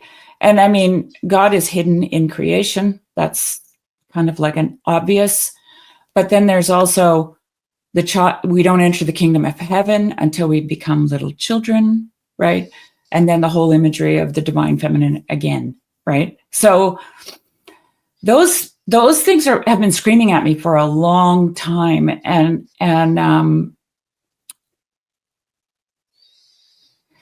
I just really love how Miguel Christ is constantly pushing home the idea of talking about these things as distinctions, but without division, right? Because we totally lose the bigger picture when we start chopping it up into little pieces. And we don't know where those things all belong together, right? We have to somehow preserve the idea that, you know, these symbols, they're always talking to and about each other. Can I interject? In some way. Mm-hmm. I don't know if I like the idea that they are, you know, without division. I think there's something about the idea that they can't be brought into unity that creates a kind of tension that comes from outside of the system. Well, that would be for me paradox, which is the burning bush, which is holy ground, which is where we take our shoes off, right? Like that's what paradox is for me. But what I see, Julian, in Christianity, in Islam, in, you know, all the world religions and all the ones that scattered loosely around them, what I see is that at the heart of all those things, there is a unity in the mystical aspects of these, whatever you want to call them, roads to God, belief systems, whatever. At the heart of all of humanity, there's a mysticism that does have distinction without division, right? And so the more we talk about the distinction as and see them as dividing, the less we get to the center, I think. But that's Well, distinction without division is a description of the Trinity. exactly. So I think, like, at some point, the ground of our ontology has to be distinction without division. Well, the only reason I brought that up is because I'm talking about John the Baptist. I'm talking about the woman from Revelation. I'm talking about, you know, the garden versus the city, the utopia as no place. Like, these are all the random thoughts going around in my mind. Mm-hmm. But I always think they're talking to and about each other in a way that we need to somehow see, right? So, can I say something to that? You stirred something a little bit. I'm thinking about in the story of Israel. So often, the wilderness becomes that place of salvation. Like the wilderness is like the saving, somehow the killing and yet saving place after they left Egypt. It's the place where they felt like they were dying, but yet they were being fed bread from heaven. They had the rock. Yeah, and in fairy tale, it's always, the deep dark forest. Yes. Is there a way in which Shari, what Kingsnorth is doing, is trying to serve as a voice for the wilderness, especially given his background as an environmentalist and someone who feels a deep connection to nature? I guess what I'm pointing at, and maybe nobody's really getting because I'm very obscure in the way I think. I try to avoid direct things. But I'm looking at I'm coming at this from a completely sociological point of view, Nate. Yeah, that's kind of what right. So that's why I said that. Do you think that what Kingsnorth is doing is serving as a voice for the wilderness? Because I think ultimately, if you're talking about sophology, you're talking about something that is conceptually about the the relationship between God and the creation. Right. Yes, and well, yeah, and the creation as Sophia, right? So, and this is why I find it interesting to think about John the Baptist being described as a voice crying out in the wilderness, Right. and flipping that around and saying, or the wilderness speaking with a voice, right? Like he's placed in there, and he looks like a wilderness, right? He's a Right. wild man. Well, and I think this is why this actually speaks to why Kingsnorth wants to see culture as different from civilization, because the culture is civilization is essentially culture is a broader category than civilization, right? Culture to me is also like any group of humans that are gathered together have a culture. Like at any level of analysis, that is not what it's ancestral. It's built on the bodies of. That's not the point. That's not the point I'm trying to make. Okay. I'm actually trying to relate this to what you're talking about the wilderness. Okay. So any group of humans that are gathered together is a culture. But civilization describes a culture that has reached a certain level of sophistication and is using certain kinds of tools. And it is those tools are at the heart of Kingsnorth's critique. So that's why he wants to draw that distinction. That's it. Right, because even a band of thieves have a culture, to Nate's point.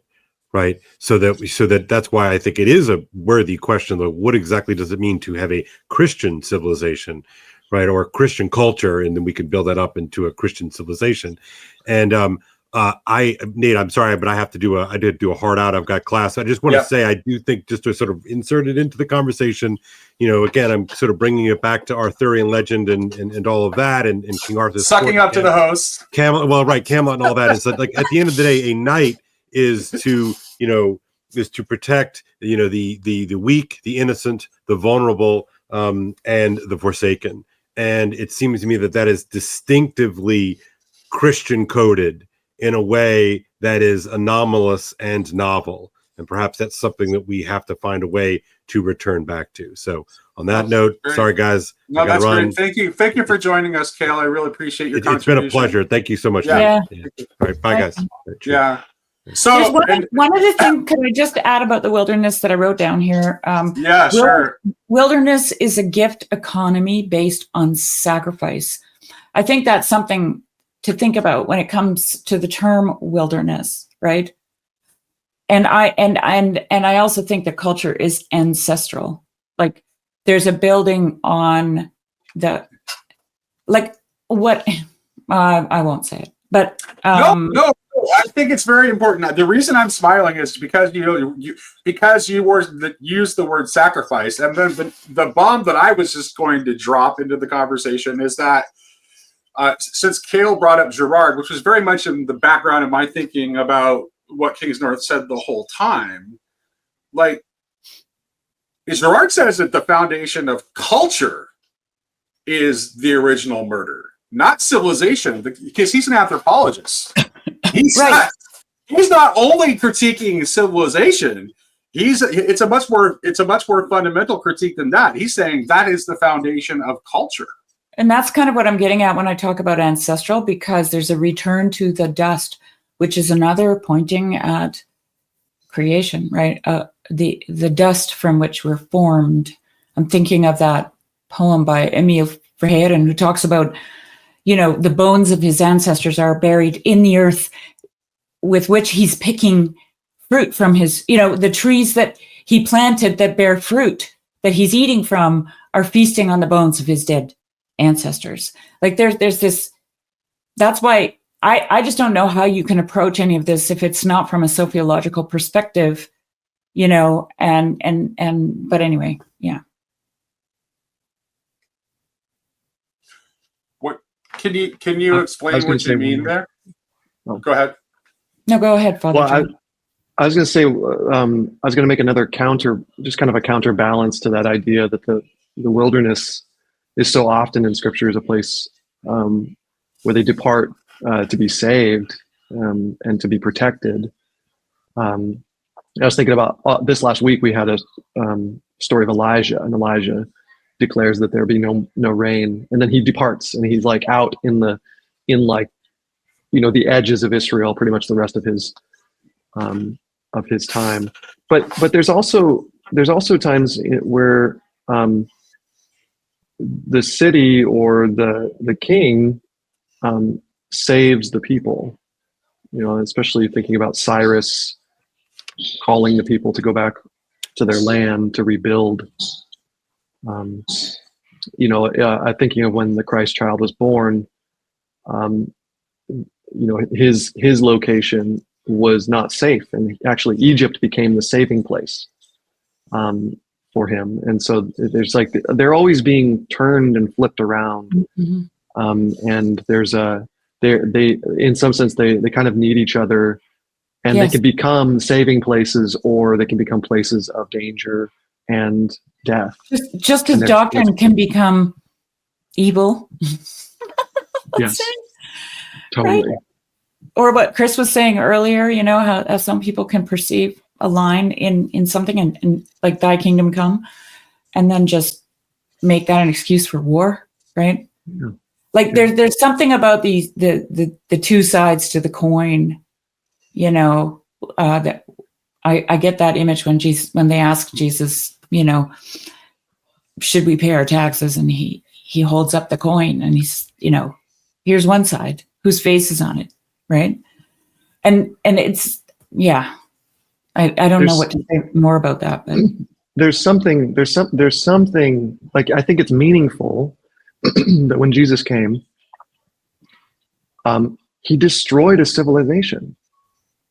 yeah, with love. I mean, both, yeah, with love, by giving his own self, he destroyed a civilization, both in the sense of he fulfilled the law of Israel, and Jerusalem and the temple were destroyed in a very real sense. So he and yet the scriptures were then written from then on in Greek rather than Hebrew. So that I think it wasn't just that we had no more writings, we had no more whatever you want, instruments, tools that like are markers maybe perhaps of civilization. I'm not sure what those are, but we now have something that something of a translation, not just a return to wilderness, not just the city is going to always be the place of salvation, but these dynamics are always taking place. I'm not sure what to think about those. But like you just said, Father Joe, I just want to say this really quick. You just said that he destroyed a civilization by giving himself, right? And just before that, I said wilderness is a gift economy based on sacrifice. Okay, and this is what Dostoevsky is portraying in The Grand Inquisitor: the difference between the civilized, institutional religion that has everything under control, and Jesus comes in and he's the wild card. He's too wild for them. And they throw him in prison, and they come, the story from Brothers Karamazov. And it's interesting because they don't kill him again. They let him free. He goes out again into the wild, right? And so this is just something that's just very pertinent to me personally. And it has to do with me being who I am, right? And my own personal history. But it just jumps out to me all the time in this. I think we have to talk about sacrifice, because we're getting down to ground zero here, and I think it's that issue, because I think we have to understand what is the difference between gift and transaction. What precisely do we mean when we say sacrifice? Because to me, like, the other thing that is a marker of civilization, other than violence, is, because I think you have to give Marx his due here too, in addition to Girard, because the other marker of civilization is scarcity. And I also think this is something I've been wanting to say for a while. It's like, I think when we talk about the heavenly Jerusalem, we need to remember that whatever we're saying, whatever we're talking about it through analogy. To take it as a city in the literal sense is to miss the point. Yeah. Entirely. It's something analogous to a city, and I would say that its features are that it is based on plenitude and gift, and not scarcity and sacrifice, which is what civilization is based upon. So the idea of a Christian civilization is oxymoronic on the face of it, which is, I think, what Kingsnorth is intuiting. Right. Exactly. Yeah, can I say just real quickly, just to follow Joe's point, I don't think it's a matter of the record that Jesus destroyed a civilization.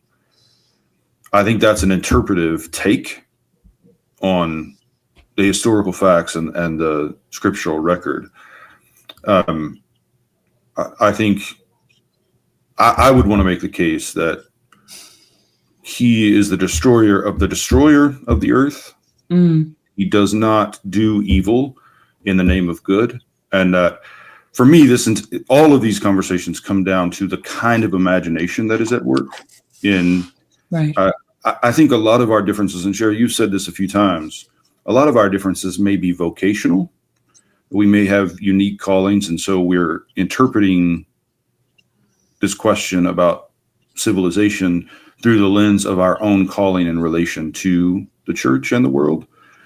I'm not sure there is an answer for all Christians in all times and places.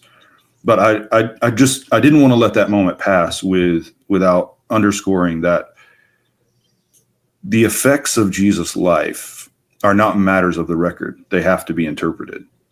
Right. And I think, Nate, thinking here about our conversations about supersessionism and Christian readings of the Old Testament, I as a Christian do not want to lay at Jesus' feet what Christians did to Jewish civilization and culture, and what pagans did as well. Mm-hmm. So I just want to register that point. And one thing to say, to bring it, I think this is a place where kind of all of what we're saying touches. Yesterday, the gospel in the lectionary for us was Jesus seeing the widow and her two mites. And I talked last night in service about the fact that Jesus sits opposite the treasury to see her, and that and of course the epistle reading yesterday was Hebrews, Christ entering a sanctuary not made with hands. And I think Hebrews has its own economy here. Mm-hmm. It identifies faith as looking for a city whose builder and maker is God, a city not made with hands. Right. So all of this. And here's the other thing, though. That important. Would Nietzsche's critiques of Christianity as ultimately a ruse of power, would those land if it weren't for the fact that we did in fact create a Christian civilization that ended up behaving precisely in that way? Yeah, that's right. I mean, I think this is, and I love the question that Kale threw at us and then ran away from about the night. And this really is just because I'm interested in it. But I wonder, is it a fully Christianized imagination, or is it one that has been germed by it? Mm-hmm. Right? I was teaching a class years ago, and one of my students, he was a chaplain in the Navy, he led devotion in the morning, and he asked if he could share from the handbook that he was writing. He was actually tasked with writing a kind of devotional for servicemen and women. And I said, sure, of course. And in the piece that he read to us was about Christian virtue. And there were a couple of things that were really striking about it. One of them is that he listed loyalty. And so I raised for the class this question, like, is loyalty a Christian virtue? Faithfulness is, but is faithfulness simply identical with loyalty? You can ask that on both sides. Are Christians the only ones who value loyalty? Do Christians actually value loyalty as such? Or is there something else that loyalty is that actually, Chris, that touches directly into the observation I made at the beginning when I was talking about why I wanted to talk about Kingsnorth's talk, even though I've certainly heard better versions of the message he was trying to deliver. And because he was acting out of faithfulness and not loyalty, is what made it hyper salient to me. Yeah. No, I hear He that. He held faithfulness above loyalty because he's gotten a paycheck from First Things. That's right. And this is to the point, right, Nate? So, and also the other thing I observed about this devotional is what wasn't listed. So some virtues made it in that may or may not actually be Christian virtues, right? And then there were virtues that absolutely are Christian that hadn't made it in. Does that still count as Christian civilization? When we have a devotional for people who are serving in our military, that is at least, I mean, historically, it's certainly sourced in that tradition, no doubt about that. And it is listing things that are right out of our scriptures and right out of our liturgical and spiritual traditions. So clearly it's Christian in some sense, but doesn't it matter that there are virtues that should be listed that are not, and that there are things that should not be listed, or perhaps should not be listed, that are? And I'm mostly interested in that question. I mean, to me, it's a bit banal to say that there is a Christian civilization. That's a fact of history. The question is, was it God's will being done in that civilization? Should we attempt to accomplish it? Like, I think those are different questions. And this is where Illich, and I know Julian could talk about this forever, but this is where Illich's notion of the corruption of Christianity, to me, has so much purchase. Gerard says both that it was inevitable and both that it was inevitable and that it predicts its own failure. I think the fundamental Christian problem is the problem of the delayed return of Christ. I think there's something about Christ sort of injecting this radical vision into the world, and then the first generation of Christians, the church doesn't only grow by baptism, it also grows by people having children. And I think that kind of raises the questions of creation in a different way. I think the questions of culture and the questions of continuity.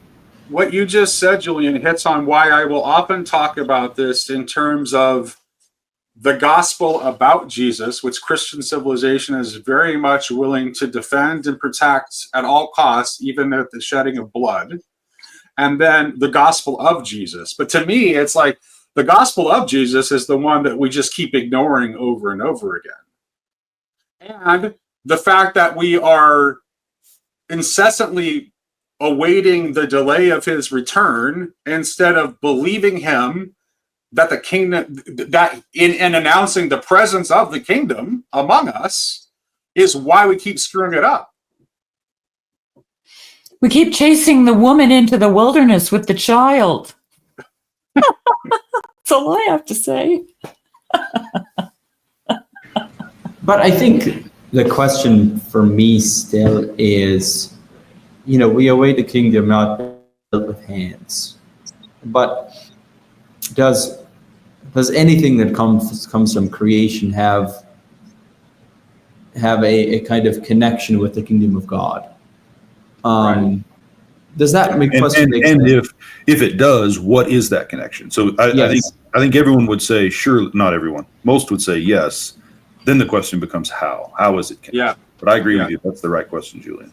Right, and it is the right question, Julian. And it's like if I were to critique like a bunch of what I've just said in this conversation, it comes down to like if I am going to take the incarnation seriously, then clearly there has to, and this is why I think when you were talking about very early on, when you were talking about fasting and versus feasting versus gluttony, I think you were hitting the point because like we are, as Christians, we have a theology of the incarnation, right? And I was also thinking during the course of our conversation today, Father Joe, about your sermon on Sunday, where you were talking about the widows, right? The widow who gave the last of her flour and oil to Elijah, and the widow who gave her 2 denarius. And this is so it, and it's that is connected to that is connected to this principle of the kingdom of being related to plenitude that I was talking. That's what I was thinking about as you were delivering the sermon. So that connects to this idea of plenitude, but somehow, like, our experience of this plenitude, like, we're part of it because of the incarnation. We can't, it's not just. Yeah, but plenitude comes from fertility. Okay. Say Okay. more. Well, I'm just going to go right back to the sociological perspective, right? Like the myth of scarcity is because nobody takes seriously the fertility of creation, right? They're with their civilization, they make parks. Let's say this is going to be really rudimentary. Okay. Oh, really quickly, have- can I make explicit my connection between this concept Sure. of plenitude and what Julian was saying about feasting? Mhm. The reason there's a connection there is because, so let's take, for example, the medieval church in its practice of feasting. When there was a surplus, what the medieval church would do would be to hold a feast. They didn't try to save. They did not sacrifice, right? They Well, they did not put away some of it to store for the next day. They shared what they shared what they had and had a big feast so that everyone could participate. And then the expectation is that God would continue to provide. They didn't store it away. Well, they did So store it's a very stuff away. different mindset.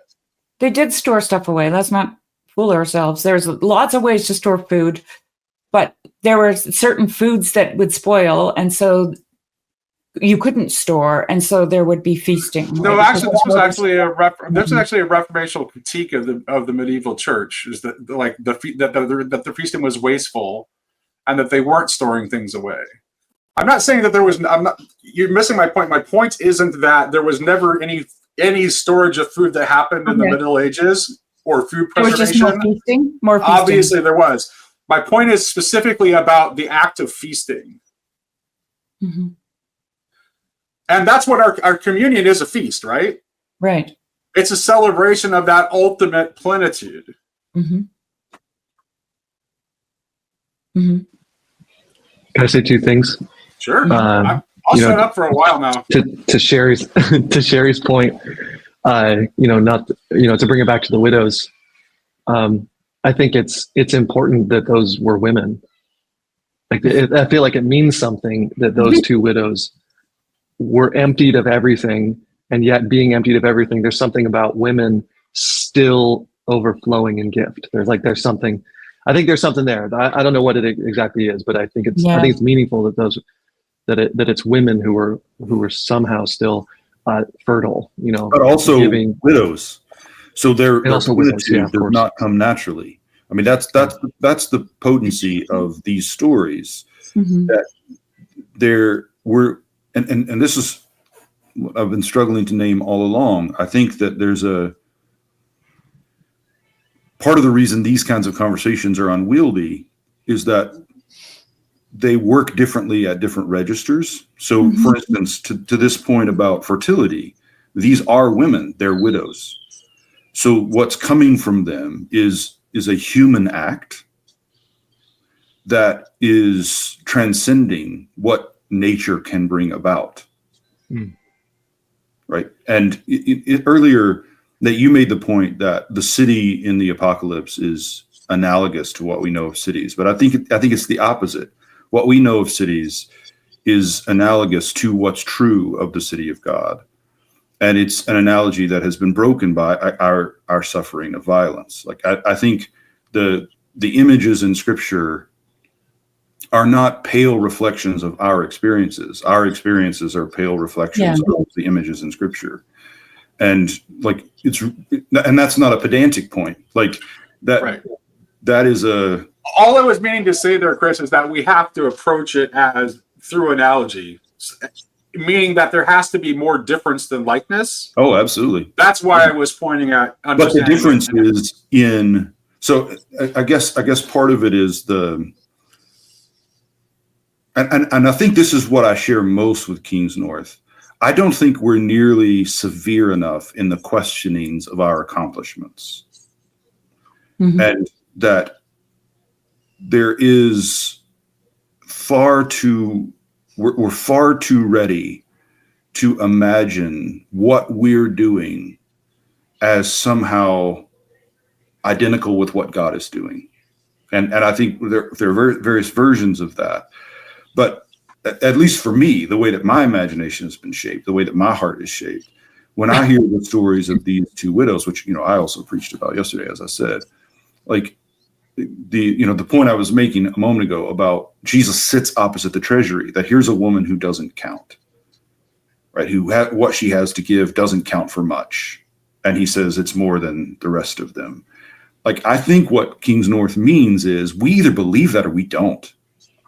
Oh, yeah. And it is really easy for us to say, oh, isn't that a sweet story about a woman who gave more? And then we turn that into analogy for we should give more. But what we now mean is stuff that counts. Mm-hmm. And I think the entire power of that story is the stuff we think that counts just doesn't matter. It just doesn't matter. And the stuff that is, I think that's the power of what Kingsnorth is doing, is that he's pressing us on this. You're counting things that don't actually count. And you need to feel that. You need to feel the pressure. I need to feel the pressure of, I'm counting things that just don't actually count. And all my rationalization about, no, but they do count because of this. And I mean, imagine what would have happened if we had interrupted that scene and stopped some of those scribes who were giving into the temple. And we had asked them to rationalize it for us. Tell us what you're doing. You don't think they would have had scriptures to quote to us and prayers to remind us of, that they wouldn't have had narratives about how important it is that they're doing this? Like, of course they did. Of course they could philosophize about it and theologize about it. Of course they could be sentimental about it. And the Lord sitting opposite the treasury says... So it's the Pharisee who's giving this small amount equivalent to the knight who's... That's the connection I'm trying to make, yes, Julian. That we're... And again, I don't mean that in some, and because I agree with the critique that. And then I really feel your logic of the guy sitting on the top of the hill saying, "Well, if I don't do this," that's what I'm trying to get at. Yes, I think that's powerful. On the observation by Father Joe about them being women, there's also the idea that. It was the women at the foot of the cross, right? All the men were gone except for John. And Martin Shaw brought this to my attention. He said it was the women who stared it down, right? It was also it was also the women, by the way, who were responsible for the conversion of the folks who actually became the actual historical knights. Right. But then there's another part to that where when Christ's side is pierced by the spear, water and blood comes out of it. And for me, it is, Bulgakov describes that as a sophiological image, right? Because it hits the earth and makes everything sacramental, but it's also what is present at birth, water and blood, right? It's also a very feminine image. And then recently, I think I was reading this somewhere, but I don't remember where.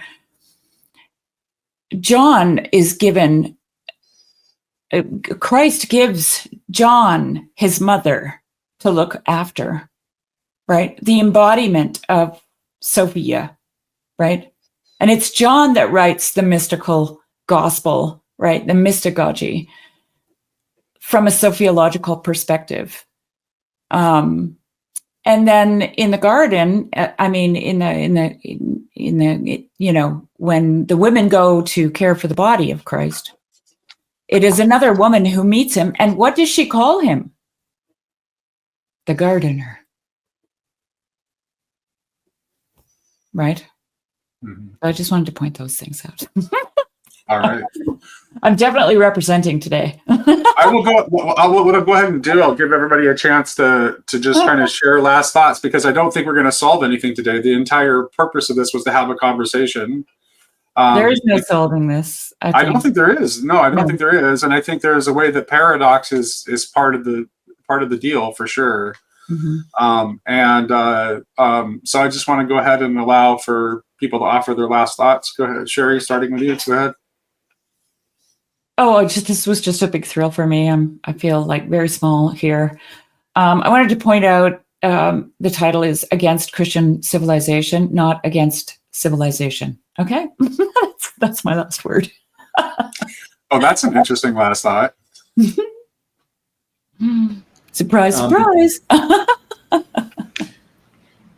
Before we started this conversation, I was asking, what is the proper path of Christian renewal? And I think there's a sort of distortion in certain Christian circles where, renewal is equated with the logic of progress. And what I felt in this conversation is the kind of Christian vision of renewal, which is entering more deeply into the mysteries of the faith. And that just creates an environment of such depth and profundity and endlessness, and the vision of Christ, the scribes of the kingdom who go into the treasury and just sort of continuously bring out treasures. This is how this conversation felt to me. So that kind of endless depth. But there's just always something more to be said. I just wanted to kind of leave with one last note of disagreement with Kingsnorth, and that's, I think, the vision. And I don't know if I'm reacting to Kingsnorth or to a certain theology that I associate with Kingsnorth. That could be also true. But this kind of vision that sees the Christian life as sort of total asceticism. The kind of thing that Luther was reacting to when he was sort of seeing the Christian life as this sort of constant self-mortification. And I think there is something, I just keep coming back to Luther's vision of the real Christian, the joy of the Christian, that the Christian life should be rooted in joy and laughter, that there's a kind of dying to that path of mortifying self-justification that leads to this becoming human. And I think that mode, if we're going to be talking about resisting the technological society, I think there's nothing more characteristic of our society than this kind of bootstrapping obsession with productivity and work in a kind of joyless way, and the endless ways in which we've created ways of self-justifying, be it through work, be it through whatever else, and that's where I think the vision of the feast, the vision of joy, the vision of conviviality to draw knowledge, I think that's where I find myself.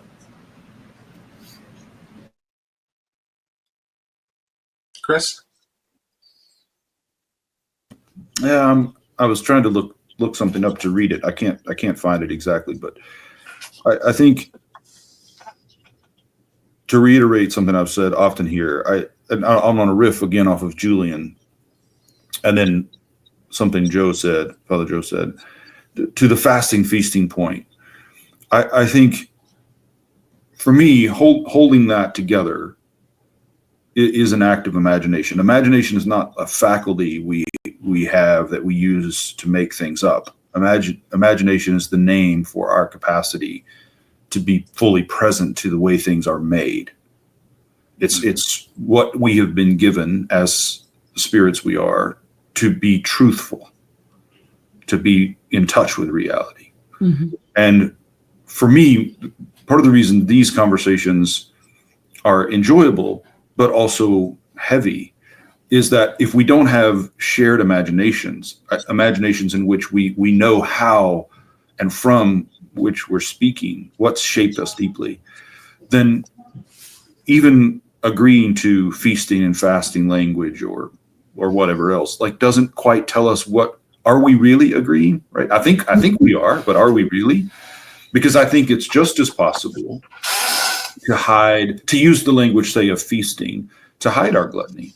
And it's just as as it is possible to use the language of fasting to hide a different kind of gluttony, which is what you see, this is the Desert Fathers tradition, right? That those who are most likely to fall prey to pride are those who are most successful in overcoming their other sins. Yeah. Right. And what does that truth tell us about these conversations about city building and culture making? That those who are most at risk are the ones who are most successful in arriving at the place where that risk now has become possible. I mean, I think this is in Illich's insight, right? That Christian civilization is earlier on in the conversation, very early on, Father Joe made a point about, I don't want to misquote you, but something to the effect of, I believe the Christian good is the only good that allows for peace, or something to that effect. And I think what Illich would say is that's probably true, but that's precisely why the evils of a Christian civilization are unthinkable apart from it. So this is the part, I think, where our imaginations have to be shaped in such a way that we realize that everything casts a shadow. Even the good we do casts a shadow. And if we can't reckon with that, then our imagination hasn't been, I would argue, hasn't been scripturally formed. It hasn't been formed Chris, in ways that allow us to see that. I have a quick question. I read something the other day that was interesting about the serpent being so close to the ground that he couldn't actually see his own shadow. Yeah, that's fascinating. I mean, those kinds of, I love the poetry of that. I think it's for me, this, like, the crucial part of this conversation. And I mean, again, I don't want to put too much weight on that one article by Michael Novak. It was a lightning strike moment for me, because I realized this is the risk we've put ourselves in. We are able to think about all that has to be in place for you to even be able to imagine destroying an entire nation of people in order to preserve what Christians feel about the Holy Land. Mm-hmm. And allowing that to subvert actually praying. And how, like, if the scriptural witness tells us anything, it's that you cannot take away what God has given. Mm-hmm. Just destroy this temple. What will he do? Well, in 3 days he will raise it up, right? Send his people into exile. And what will he do? Well, the throne room will appear by a river in Babylon. Like, I think so much of this anxiety is an expression of diseased imagination. Right. That only prayer will heal. So that's my 2 cents. Thank you, guys. This has been a lot of fun. Thank you, Nate, for the invitation. No, you're welcome, Chris. Father Joe?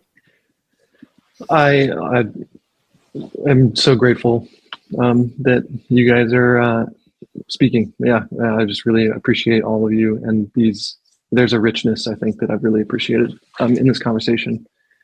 And I think that's, I'll just I guess I'll reiterate what I said at the beginning, at risk of, but also wanting to say everything that Chris just said, is that there's a promise. There's a promise of unity that doesn't overcome the other, found in the Trinity.